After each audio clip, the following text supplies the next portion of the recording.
함께 읽은 말씀 미가서 7장을 중심으로 하여서 주와 같은 신이 어디 있으리까 라는 제목으로 오늘 미가서 7장 말씀을 같이 나누어 보기 원합니다. 그렇습니다. 미가 7장은 미가의 마지막 장입니다.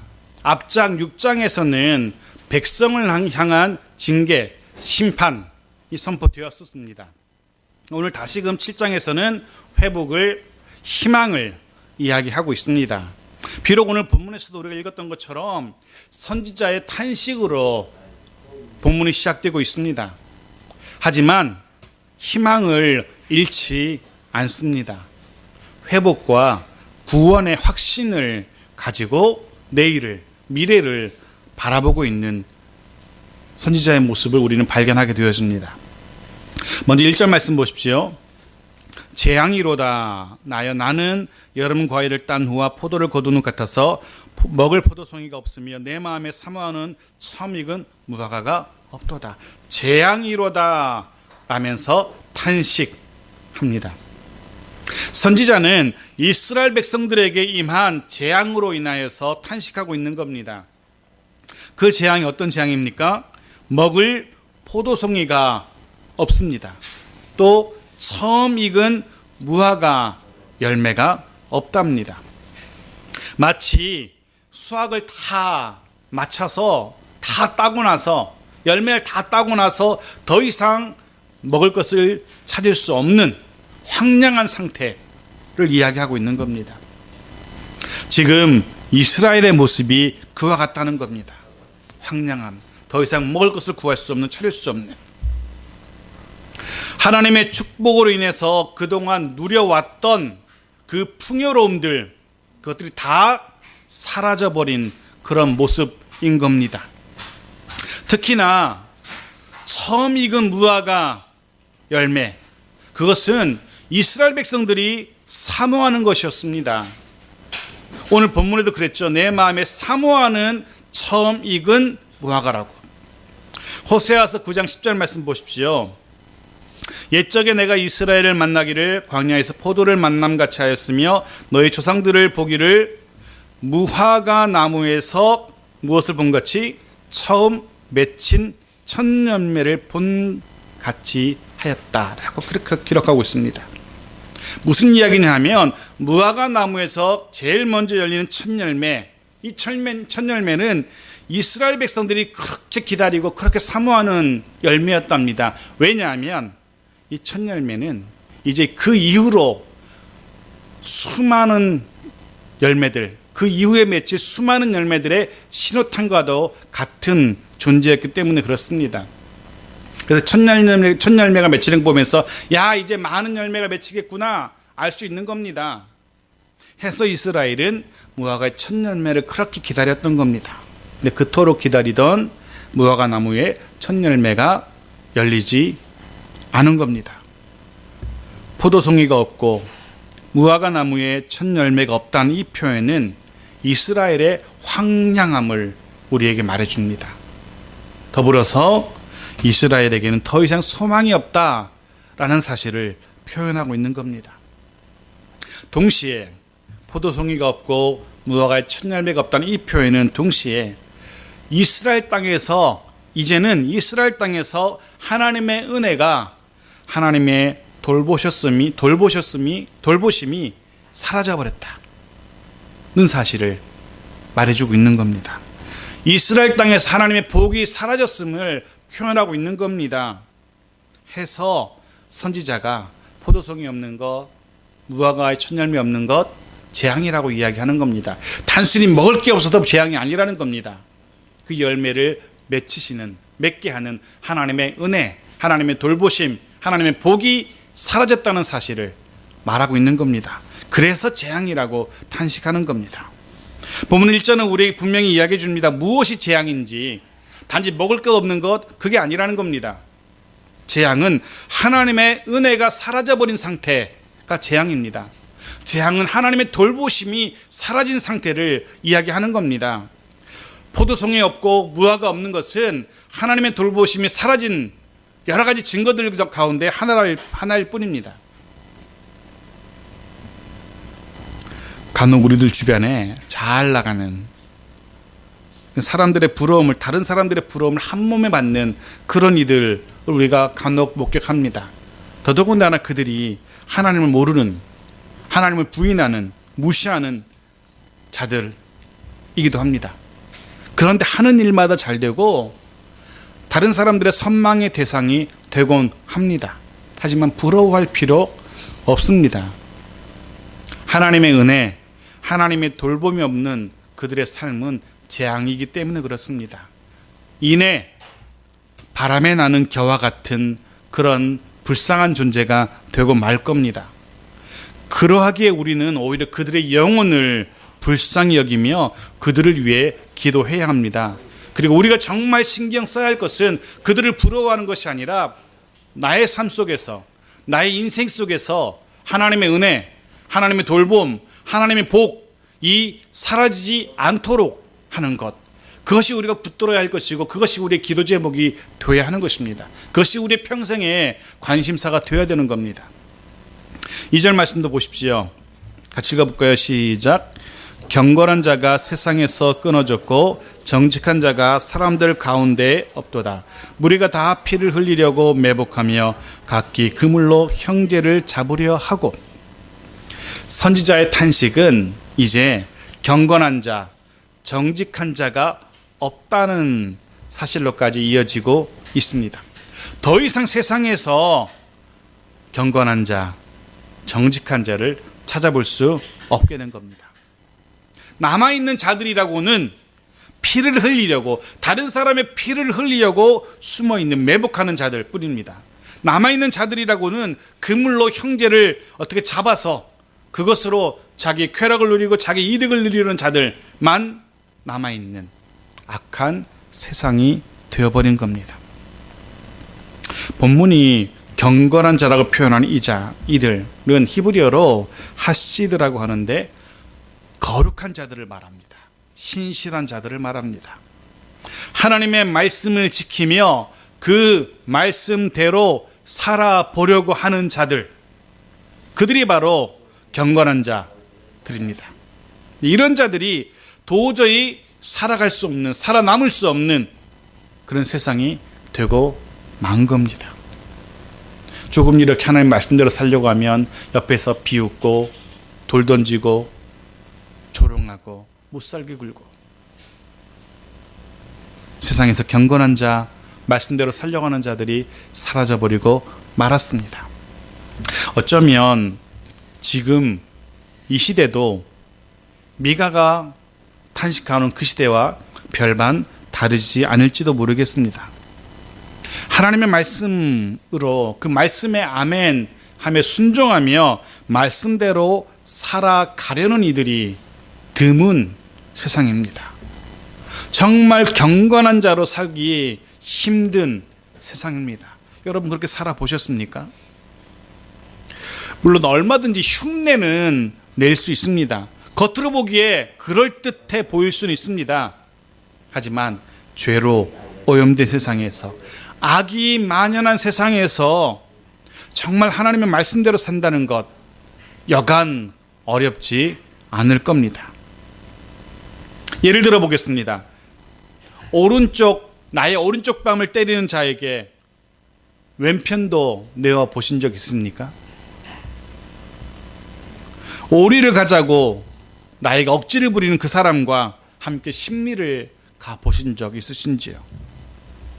여러분의 소유를 팔아서 가난한 자들에게 나눠주는 그런 삶을 살고 계신지요? 주님은 그렇게 살라고 우리에게 말씀하셨습니다.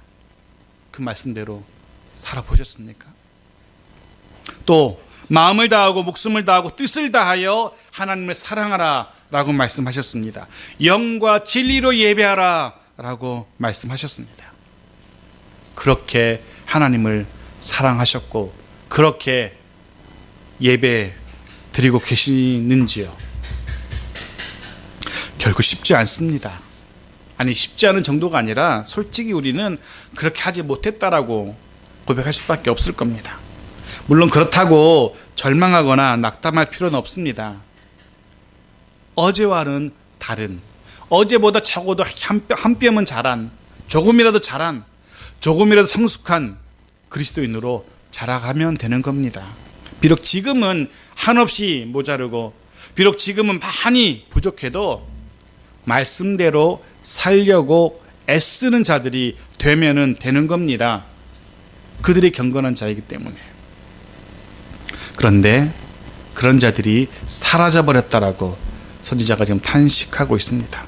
어쩌면 이게 더 큰 문제일지도 모르겠습니다. 먹을 포도송이 무화과 없는 것보다 경건한 자, 정직한 자 없는 게 더 큰 문제일 겁니다. 사실 악인이 많다는 것, 그건 별로 문제가 되지 않습니다. 악인이 많다는 것은 사실 인류가 타락하고 나서 계속 그래 왔습니다. 늘 악인이 훨씬 더 많았습니다. 문제가 되는 것은 의인이 적다는 것, 바로 그게 문제입니다. 선지자가 탄식하는 이유도 바로 여기 있었습니다. 의인의 없음, 적음. 에스겔서 22장 30절 같이 읽어볼까요? 시작. 이 땅을 위하여 성을 쌓으며 성 무너진 데를 막아서서 나로 하여금 멸망치 못하게 할 사람을 내가 그 가운데서 찾다가 찾지 못하였으므로. 창세기 18장 32절도 읽겠습니다. 시작. 아브라함이 또 이르되 주는 노하지 마옵소서. 내가 이번만 더 아뢰리이다. 거기서 신명을 찾으시면 어찌하려 하시나이까. 이 시대 내가 신명으로 말미암아 멸하지 아니하리라. 마지막 예레미야서 5장도 같이 읽죠. 시작. 너희는 예루살렘 거리로 빨리 다니며 그 넓은 거리에서 찾아보고 알라. 너희가 만일 정의를 행하며 진리를 구하는 자를 한 사람이라도 찾으면 내가 이 성읍을 용서하리라. 아멘. 이해되시는지요? 하나님이 이 땅을 멸하려고 내려오십니다. 그런데 하나님이 문제 삼으시는 것은 악인이 많다는 것 아니었습니다. 하나님이 문제 삼으시는 것은 의인이 없다는 것, 그 한 사람이 없다는 것, 그게 문제였습니다. 의인 한 사람이 없기 때문에 성읍을 멸하시겠다라고 하나님은 말씀하고 계십니다. 핵심이 어디 있습니까? 의인 한 사람. 저는 저와 여러분이 우리의 가정과 일터와 교회에 무너진 대를 막아서는 거룩한 한 사람들이 되기를 소원합니다. 저는 우리들이 이 땅에 거룩한 생명의 물을 흘려보낼 수 있는 거룩한 한 사람들이 되기를 소원합니다.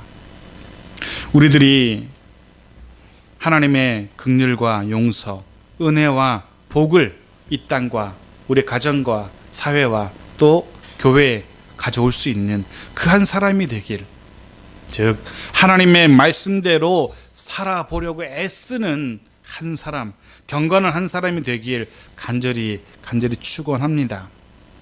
이스라엘 땅에서는 그런 자가 사라져 버렸습니다. 자, 다시 본문으로 돌아가 보겠습니다.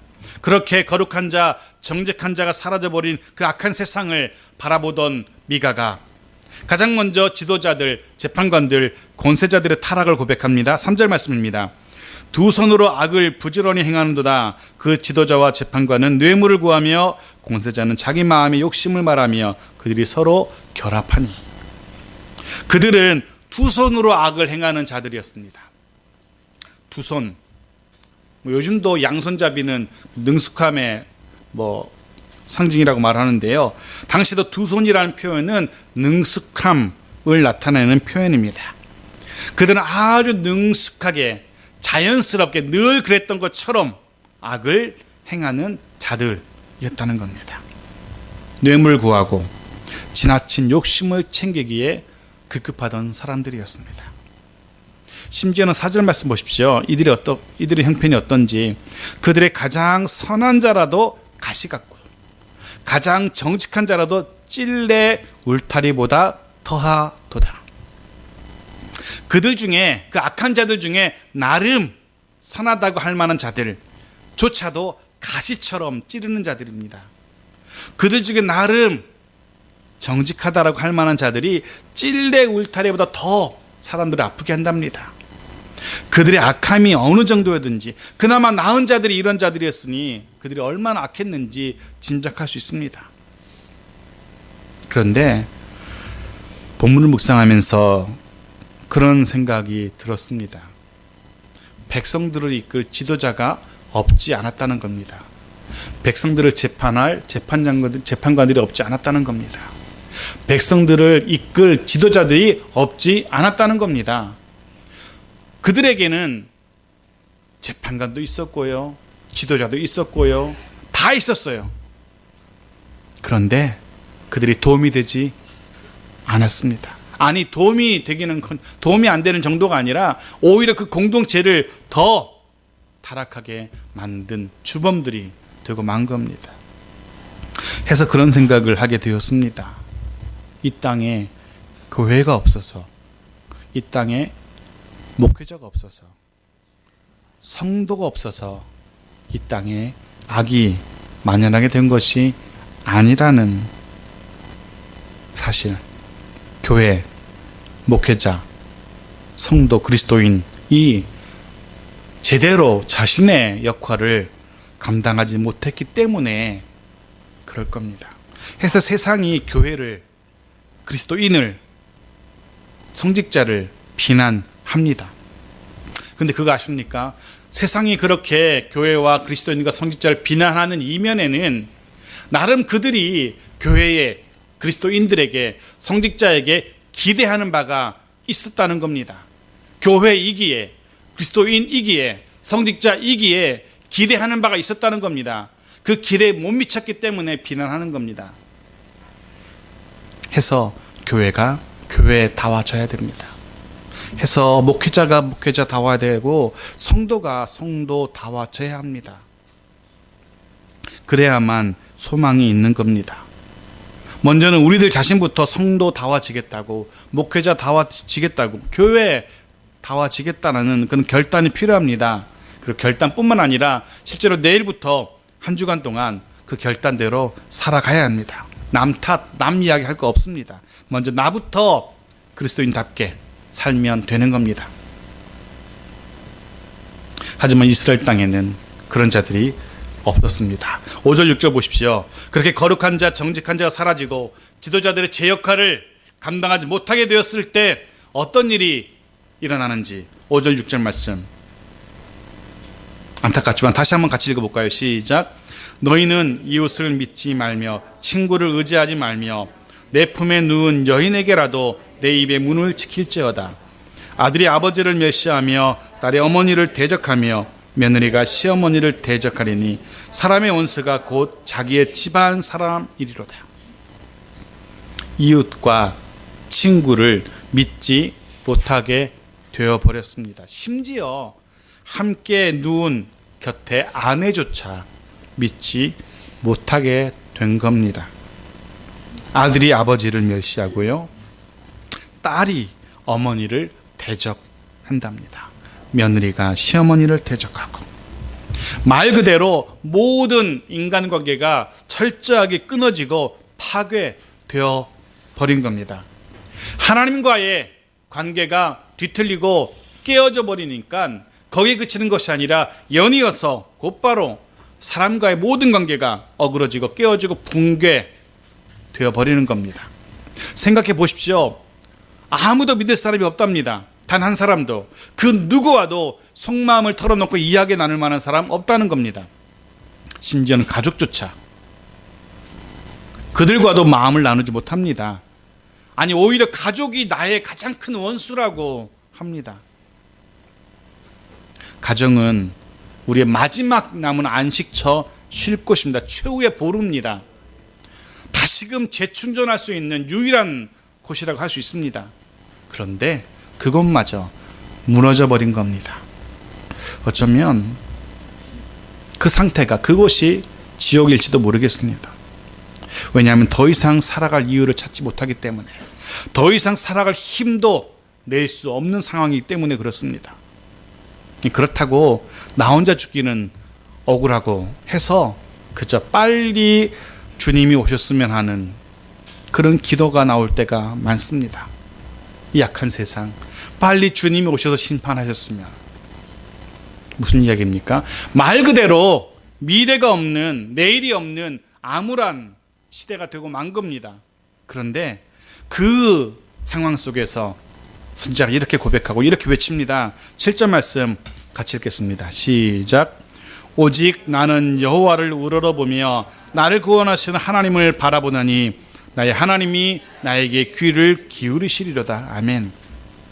선지자가 지금 이렇게 고백합니다. 그래, 사람은 믿을 수 없지만 심지어 가족조차 나의 원수가 되어버렸지만 아직 여전히 나에게는 하나님이 계셔. 나는 그 하나님을 바라볼 거야.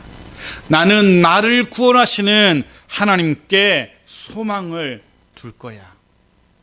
비록 막막하지만, 비록 암울하지만 나는 결코 포기하지 않고 하나님께 기도할 거야.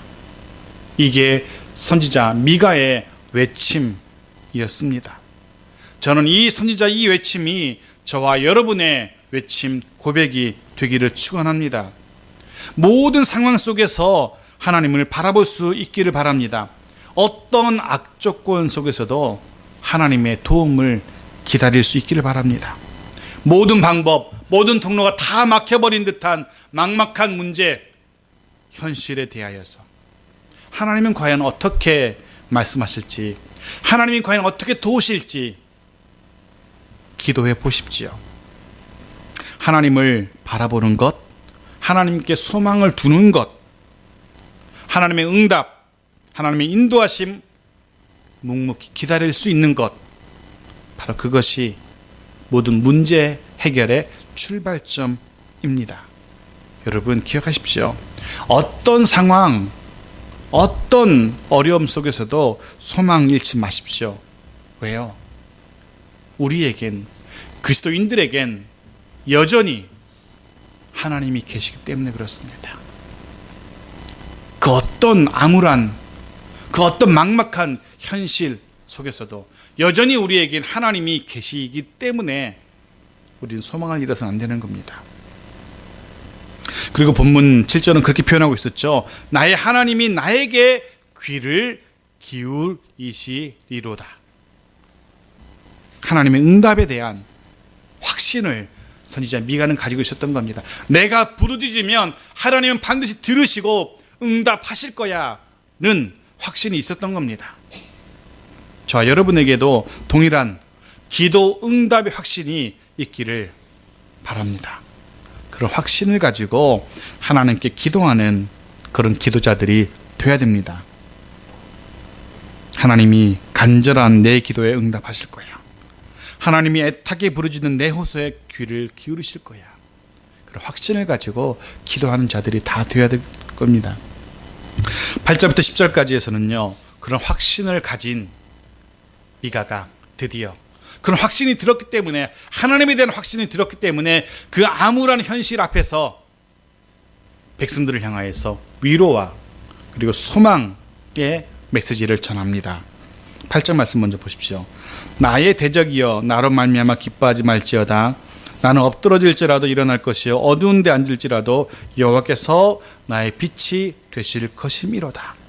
여기 나온 나의 대적은 아수르일 수도 있고 바벨론일 수도 있고 악한 세상일 수도 있고 사단의 세력일 수도 있습니다. 하나님의 백성을 대적하는 모든 세력을 통칭하고 있습니다. 상징하고 있습니다. 그들에게 말합니다. 그들이 기뻐할 필요가 없다고.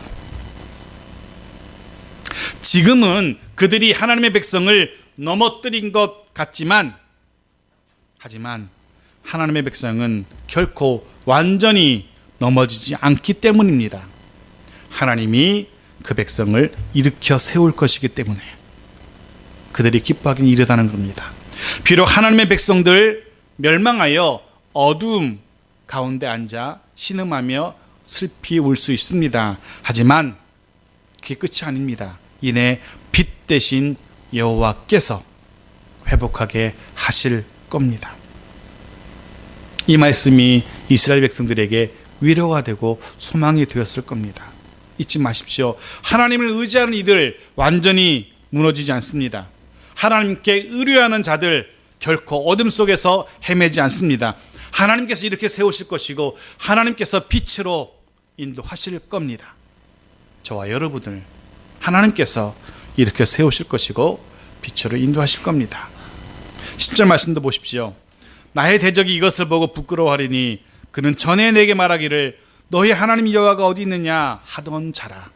그가 거리에 진흙같이 밟히리니 그것을 내가 보리로다. 그들이 이전에 하나님의 백성을 비웃던 자들이었습니다. 이렇게 조롱했습니다. 하나님이 어디 계셔? 계시기는 어디 계셔? 하나님이 계시다면 너 사는 꼴을 봐. 네 형편을 봐. 야, 하나님이 계시다면 네 꼴이 왜 그래? 라면서 조롱하던 자들이었습니다. 마치 십자가 위에 예수를 조롱하던 사람들처럼. 하지만 하나님이 우리를 일으켜 세우실 때, 하나님이 우리를 빛으로 인도하실 때 우리를 조롱하던 그들이 이제는 거꾸로 부끄러움을 당하게 될 겁니다. 거리에 지득처럼 내팽개쳐서 짓밟히게 될 겁니다. 하나님이 그렇게 하실 겁니다. 그리고 그날에 이런 일도 있답니다. 11절 12절 말씀 보십시오. 같이 읽겠습니다. 시작. 내 성벽을 건축하는 날 곧 그날에는 지경이 넓혀질 것이라. 그날에는 아수르에서 애굽 성읍들에까지, 애굽에서 강까지, 이 바다에서 저 바다까지, 이 산에서 저 산까지 사람들이 내게로 돌아올 것이다. 아멘. 성벽을 건축하는 날, 성벽을 건축하는 날이란 하나님께서 하나님의 백성들을 다시 이렇게 세우시고 다시 빛으로 인도하시는 그날을 말합니다. 그날에는 어떤 일이 일어납니까? 하나님의 백성들의 지경이 넓혀질 거라는 겁니다. 동서남북 사방에서 수많은 사람들이 하나님의 백성을 흠모하여 몰려오게 될 거라는 겁니다. 수많은 동서남북의 사람들이 하나님의 백성이 일어섬 그들이 빛으로 인도됨을 보면서 부러워하면서 하나님의 백성에게로 나오게 된 일이 있을 겁니다. 우리에게 이런 복이 있기를 원합니다. 우리의 지경이 넓어지는 복이 임하기를 소원합니다. 여러분의 가정에 이런 복이 임하길 소원합니다. 우리의 가정과 기업과 교회의 지경이 하나님으로 인하여 넓어지기를 축원합니다. 그리고 그런 우리를 부러워하면서, 그런 우리를 바라보면서 수많은 사람들이 그 이유를 물어보러 하나님을 만나러 우리에게 나오는 그런 은혜가 있기를 간절히 축원합니다. 또 본문은 그날을요, 성벽이 건축하는 날로 표현했는데, 성벽의 건축은 동시에 예배의 회복을 의미하기도 합니다. 성벽의 건축은 하나님과의 관계 회복을 의미하기도 합니다. 왜냐하면 하나님과의 관계가 무너졌을 때, 하나님께 드리는 제사 예배가 무너졌을 때 예루살렘 성벽이 무너짐으로 나타났거든요. 거꾸로 이야기하면 그 성벽이 다시 세워졌다는 것은, 그 성벽이 회복되었다는 것은 하나님과의 관계가 회복되었다는 것이고 하나님께 드리는 예배가 회복되었다는 것을 상징적으로 보여주는 겁니다. 저는 우리의 지경이 넓어지기를 소원합니다. 동시에 하나님과의 관계가 회복되고 동시에 하나님께 드리는 예배가 온전히 회복되기를 소원합니다. 아니, 어쩌면 그게 먼저일지도 모르겠습니다. 하나님과의 관계가 회복되고 하나님께 드리는 예배가 온전히 회복될 때 우리 지경은 자연스럽게 넓어질 것이고 세상은 우리를 흠모하게 될 겁니다. 14절은 선지자의 기도입니다. 한번 들어보십시오. 원하건대 주는 주의 지팡이로 주의 백성 곧 갈멜 속 삼림에 홀로 거주하는 주의 기업의 양떼를 먹이시되 그들 옛날같이 바산과 길르앗에서 먹이시옵소서 라고 간절히 기도합니다. 주의 지팡이는 목자의 지팡이를 말합니다. 목동의 지팡이. 지금 선지자는 기도하는데 목자가 양을 돌보듯이 하나님께서 백성들을 돌보아 달라고 기도하고 있는 겁니다.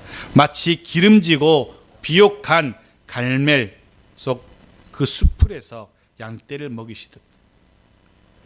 또 바산과 길르앗은요, 번영과 평안을 상징하는 곳입니다. 지금 하나님이 이렇게 기도하고 있는 겁니다. 하나님, 어리석은 백성, 연약한 백성, 마치 어리석고 연약한 양처럼 어리석고 연약한 이 백성들 하나님 세밀하게 돌봐 주시고요, 또 넉넉하게 풍요롭게 돌보아 주세요. 그리고 안전하게 돌보아 주세요. 라고 기도하고 있는 겁니다. 선지자 미가의 기도입니다. 저 역시 저와 여러분의 삶을 두고 이렇게 기도합니다. 하나님께서 우리의 삶을 세밀하게, 넉넉하고 풍요롭게, 그리고 평안하게 인도하시길 기도합니다. 이것이 저와 여러분의 기도의 제목이 되어야 될 겁니다. 자, 그렇게 하나님께서 인도해 주실 것인데 15절은 어떻게 인도하실지 또 다른 모습을 기록하고 있습니다. 그렇게 인도하시기 위해서 어떻게 일하시는지 15절 보십시오. 이르시되 내가 애굽 땅에서 나오던 날과 같이 내가 그들에게 이적을 보이리라 하셨습니다. 하나님께서 하나님의 백성을 돌보시는데요, 필요하시다면 그 옛날 베푸셨던 그 놀라운 이적과 기사, 그것도 베풀 수 있다는 겁니다. 내 백성을 돌볼 수만 있다면 하나님이 지금 그렇게 말씀하고 있는 겁니다. 그렇다면 하나님은 우리를 그렇게 회복시키시고 하나님 우리를 그렇게 풍요롭게 하신다면 우리는 어떻게 고백해야 됩니까? 18절 말씀입니다. 같이 읽어볼까요? 시작. 주와 같은 신이 어디 있으리까? 주께서는 죄악과 그 기업의 남은 자의 허물을 사유하시며 인애를 기뻐하심으로 진노를 오래 품지 아니하시나이다. 아멘.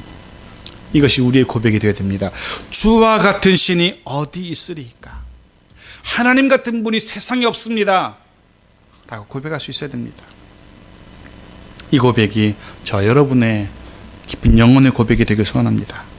그 하나님은 우리를 불쌍히 여기신 하나님이시고 우리를 용서하신 하나님이십니다.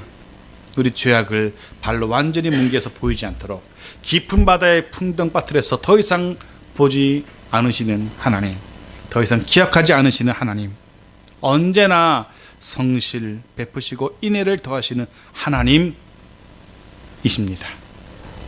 그러하기에 우리는 언제나 어디서나 이렇게 고백해야 할 겁니다. 주와 같은 신이 어디 있으리까? 아멘. 기도하겠습니다.